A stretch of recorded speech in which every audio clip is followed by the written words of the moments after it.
Lampu panjang LED weatherproof. Okey, kita mulakan dengan unboxing dulu. Lanjutkanlah sekejap Buat apa nak tengok benda macam ni?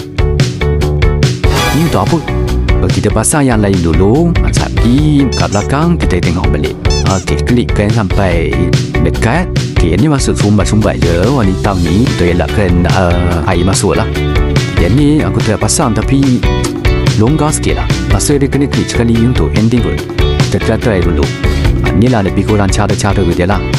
Sebab aku cari tak ada tutorial yang betul-betul. Ini aku cubalah buat yang terbaik untuk korang. Tu guide kan.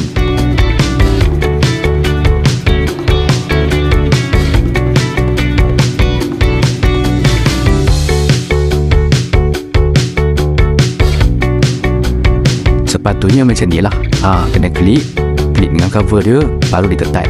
Okay, ni lampu yang sebelum yang nampak tu, yang hujung tu. Dah teruk sangat lah. Okay, first kali kita buka tepi cover dalam, nampak ada wire. Nanti dicabut. LED ni dia senang sikit, dia direct wire macam tu je.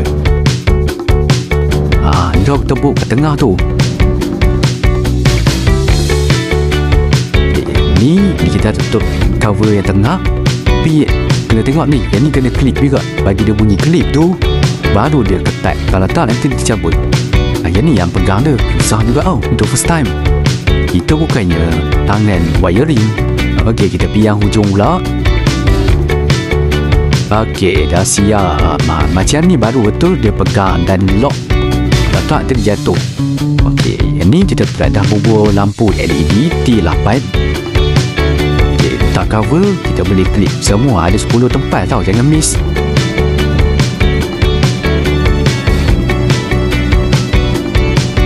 Okey. Kan dah kemas. Tak payah nak panggil orang wiring. Tak apa, boleh buat sendiri. Tada, dah siap. Tengok dari jauh pula. Aku boleh buat, korang mesti boleh buat. Pasanglah untuk lampu weatherproof dekat outdoor, kat belakang rumah, depan rumah.